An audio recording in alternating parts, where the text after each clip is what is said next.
በሰው ላይ እንደዚህ አይነት ጭካኔ ለዛውም አብረው በልተው ጠጥተው የኖሩ የልጆቿን አባት ባለቤቷን ማለት ነው። እንደዚህ አይነት ጭካኔ እኔ እንጃ አይቼ አላቅም። በዚህ ልክ ጭካኔ አለ ብዬ አስቤ አላቅም። ምክንያቱም ከባድ ነው። ለዛውም ውሃ አጣጯን የልጆቿን አባት እንደዚህ ታደርጋለች ብሎ ማሰብ በራሱ በጣም ነው የሚከብደው። ያው እንደዚህ በአይነት ሲታይ ካልሆነ በስተቀር ማለት ነው። ውድ ቤተሰቦቼ ትዝ ካላችሁ ከ15 ቀን በፊት ይሆናል የሆነ ቪዲዮ ያካፍያችሁ ነበረ። ቪዲዮ ምንድነው? ዘንድሮ በየቦታው አንድ ሁለቴ አይደለም በየቦታው የማዳም ቅመሞች ቀን ነው። የማዳም ቅመሞች ወደ አረብ እየተቀላቀሉ ይገኛሉ። ለዛውም የማዳም ቅመም ሆና ከማዳም ልጅ ጋር እንደዚህ ተሞሽራ ደስታዋን እያካፈለች ነውና እንኳን ደስ አለሽ በሏት ብዬ የሆነ ቪዲዮ አካፍያችሁ ነበረ።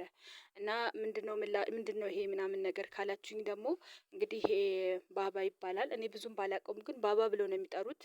እና ይሄ ባባ የሚባለው የማዳም የቀጠሯትን ሰራተኛ ማዳሟ ፈቅዳለች ወይም ደግሞ ባለቤቱ ፈቅዳለች በሚል ፈቅዳለች ብሎ ተብሎ አግብቷት ነበረ። እና ተሞሽራ ምናምን በሚዲያ ላይ ታይታለች። እና ከዛ ከጊዜ በኋላ ማዳሚቱ ሀሳቧን ቀይራ ነው መሰለኝ እንደዚህ ከጥቅም ውጭ አድርጋ እንደዚህ አበለሻሽታ አሁን ላይ ለማንም ለሷም ለማዳሟም ሆነ ለማዳም ቅመሟ ሳይሆን እንደዚህ በምታዩት መልኩ አልጋ ላይ ተኝቷል ማለት ነው። እንግዲህ በምታዩት መልኩ እንግዲህ አይናገር አይጋገር እንግዲህ በህይወትና በሞት መካከል ሆኖ እንደዚህ ከጥቅም ውጭ ሆኖ እንደምታዩት እንደዚህ አድርገዋለች ማለት ነው። አይከብድም ግን ውድ ቤተሰቦች ማለት ይሄን ያክል ምን ቢያደርጋት ነው እንደዚህ የምታደርገው? በስመአብ በጣም ከባድ ነው። ናችሁ ያለው እግዚአብሔር ይመስገን። ሁላችሁም በያላችሁበት የፈጣሪ ሰላም ብዝት ይበልላችሁ ብዝት ይበልልን። ውድ ቤተሰቦች ዛሬም እንደተለመደው በአዲስ ቪዲዮ በሌላ ቪዲዮ ወደ እናንተ መጥቻለሁ ማለት ነው። እንግዲህ ቪዲዮ ምን እንደሆነ ከወዲሁ ማለት ከመጀመሪያው ቀንጨባ አድርጌ እንዳሳየዋችሁ ማለት ነው አይታችሁታል። ውድ ቤተሰቦች ለማታውቁኝ አይናለም እባላለሁ። ለምታውቁኝ ደግሞ ሀገሬ ዩቲዩብን ሰብስክራይብ ላይክ ሼር እያደረጋችሁ እንዲሁም ቪዲዮውን እስከመጨረሻው በማየት አብራችሁን ቆዩ። ውድ ቤተሰቦቼ እናንተ ሰብስክራይብ ስታደርጉት ለእናንተ ምንም ማለት አይደለም፣ ምንም ማለት አይደለም፣ ቀላል ነገር ነው። ላይክም ስታደርጉት እንደዛው። ግን ለኔ በጣም ይጠቅመኛል። በተለይ አዲስ ዩቲዩብ ጀማሪ ስለሆንኩ ፕሊዝ ሰብስክራይብ አድርጋችሁ ቤተሰብ እንሁን። ደግሞ ዩቲዩበር ከሆናችሁ ደግሞ ወይም ደግሞ ሰብስክራይባችሁን እንድመልስላችሁ የምትፈልጉ ከሆነ ደግሞ ፕሊስ ኮሜንት ጻፉልኝ። ሰብስክራይብ አድርጋችሁ እኔ ደግሞ ሰብስክራይባችሁን እመልስላችኋለሁ ማለት ነው። እና ውድ ቤተሰቦች እንግዲህ ዛሬ ወደ መጣሁበት ቪዲዮ ሲሄድ እንግዲህ ከዚህ በፊት ትዝ ካላችሁ የሆነ ቪዲዮ በጣም ደስ ብሎኝ እንግዲህ እንደማንኛውም ሰው ደስ ብሎኝ ሰርግ ስለሆነ በጣም የሚገርም እንትን ስለሆነ ማለት ያልተጠበቀ ወይም ተለምዷል። ግን ደግሞ እኔ እንደዚህ በቅርበት አይቼው ስለማላቅ ገርሞኝ ምናምን ግርምታይ ለእናንተ መጥቼ አካፍያችኋለሁ። እንደውም የኔ ቻናል አሁን 200 ምናምን ሰብስክራይብ ነው ያለው። ግን ወደ 1500 ምናምን ሰው አይቶታል በእኔ አቅም እንኳን ማለት ነው። በሌሎቹ በመቶ ሺህ ምናምን የሚቆጠር ነው የታየው ማለት ነው ያ ቪዲዮ። እና ውድ ቤተሰቦች ምን ልላችሁ ፈልጌ ነው እንደዛ ብዬ እየሳኩኝ ደስ ብሎኝ ምናምን ለእናንተ ደስታዬን እያካፈልኩኝ ትንሽ ሳይሰናበት አንድ ወር እንኳን ሳይቀመጥ እንግዲህ ይሄ ያያችሁት ቪዲዮ በቪዲዮ ያሳየኋችሁ ባባ ይሉታል። እና እሱ ምንድነው የማዳም ቅመምን ያገባው የቀጠራትን ሰራተኛውን አግብቶ ባለቤቱ የቀድሞ ባለቤቱ እንደፈቀደችና እንደተስማማች ተነጋግረው እንግዲህ የሰራተኛውን አግብቷት እንደዚህ ሁሉም ሰው እያየ ተሞሽረው ምናምን ነገር ነበረ በፊት ቀደም ሲል ማለት ነው። እሱን አላመጣሁትም እኔ ያመጣሁት ሌላ ነበረ። ግን በዛም ብቻ የማዳም ቅመም ናት ይቺም የተሞሸረችዋ ማለት ነው። እንግዲህ ይቺ የማዳም ቅመም ሊያልፍልኝ ነው ፈጣሪ ሰምቶኛል ማለት ነው፣ ድካሜን አይቶኛል ማለት ነው ምናምን ነገር ብላ ሁሉም ሰው አመለካከት እኩል ባይሆንም ግን ደግሞ እንደዛ ብላ አሜን ብላ ተቀብላ ትዳሩን ማለት ነው። ማለት ያው እንግዲህ ቢስማሙ አይደለ የተጋቡት። ደስ ብሏት እየኖረች እያለ 1 ወርና 2 ወር እንኳን ሳይሞላቸው እንደዚህ አይነት አሰቃቂ ነገር ማለት ሲታይ ራሱ በጣም ነው የሚከብደው ቤተሰቦች ማለት ነው። ከዛ ምንድን ሆኖ ነው ምናምን ነገር እንደዚህ ሆኖ ካላችሁኝ እነግራችኋለሁ።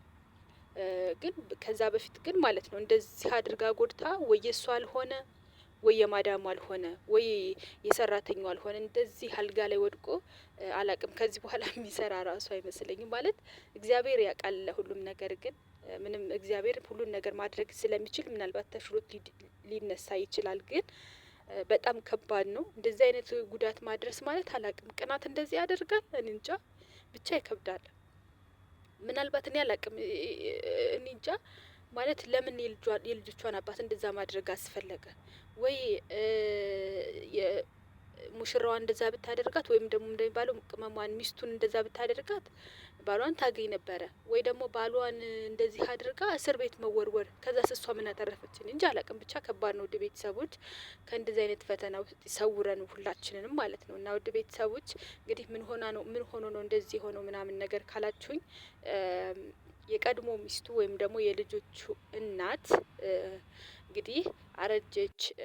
ከዚህ በኋላ በቃ እኔም ወደ ወጣቶች ምናምን ነገር ልሂድ፣ እሷም አርጅታለች ምናምን ነገር በሚል ነው እንግዲህ ተነጋግረው ነው መቼም መጀመሪያ ከመሬት ተነስቶ ዝም ብሎ የሰው አያገባም። እና ፈቅዳለት ምናምን ካገባ በኋላ አላቅም። ሴትዮዋ እንግዲህ ቅናቷ በላዩ ላይ ፈልቶ ይሆናል እንግዲህ እንደዚህ ያደረገችው በፈላ ዘይት ነው ይባላል። በፈላ ዘይት ደፍታበት ነው የሚባለው። የተባለው እንደዛ ነው የሰማሁት እኔ ማለት ነው። እና ውድ ቤተሰቦች በጣም ነው የሚያሳዝነው።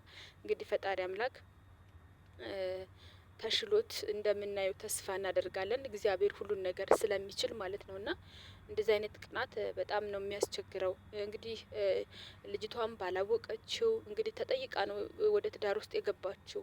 ለአግባሽ ወይ ተብላ ነው ተጠይቃ ወደ ትዳር የገባችው።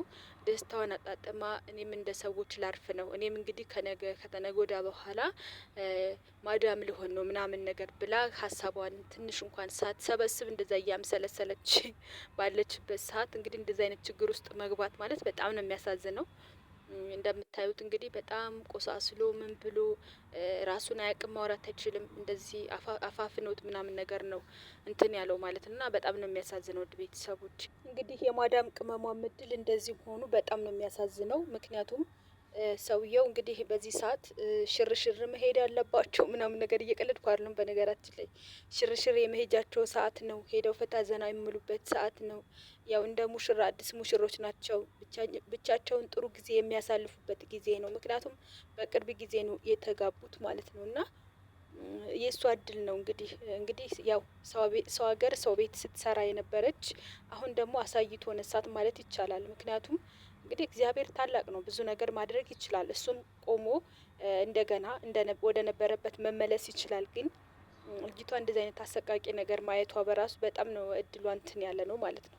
እግዚአብሔር መጨረሻቸውን ያሳምርላቸው። ውድ ቤተሰቦች እንግዲህ ይሄ ነገር ስናመጣው ያው አንድም እንደ ዜና ነገር ነው በሉት፣ ሁለተኛም ደግሞ የራሳችን የሆነ ጥንቃቄ የምንወስድበት መንገድ አለ።